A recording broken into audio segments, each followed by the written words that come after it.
Welcome to the Pueblo Grande Museum, the home of the Hohokam tribe. For the first time ever, this museum is featuring Native American music.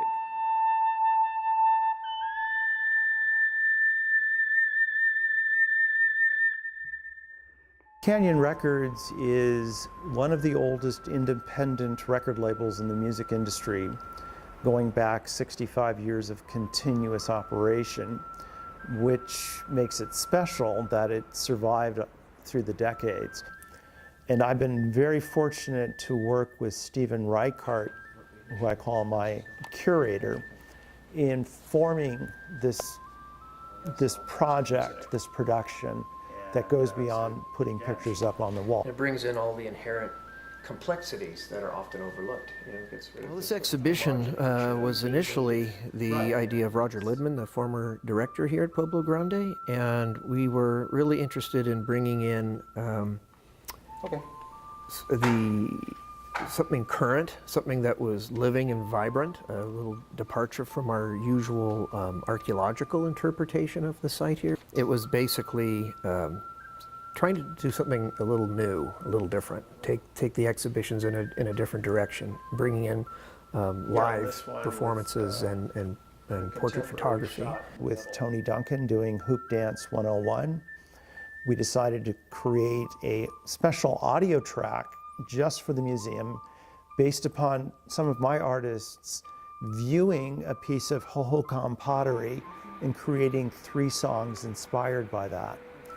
We decided to tell the story of Canyon as not to give context to where these pictures came from, and that there is 65 years of history leading up to these images. We'll also have an exhibit on the making of Native American flutes. Our top artist, R. Carlos Nakai, plays the flute, and we wanted to honor the tradition of flute playing that he pretty much brought back to life in the early 1980s. In some ways, we wanted to make this more than images on the wall. We wanted the music, we wanted the people to have a voice, and for people to get to know the performers through the presentations, and to see that there is dynamic, creative individuals who are just great to know, that they can get to know as friends and as fans.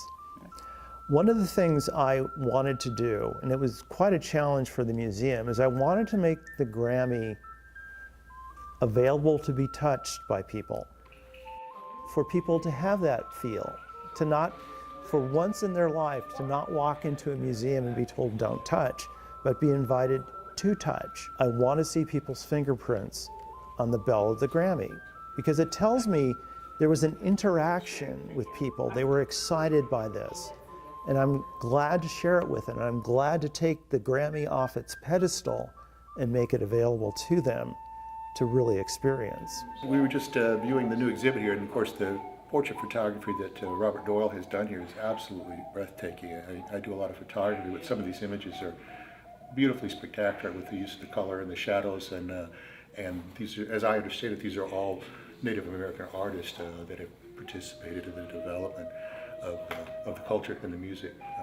They're beautiful photographs, really, really beautiful.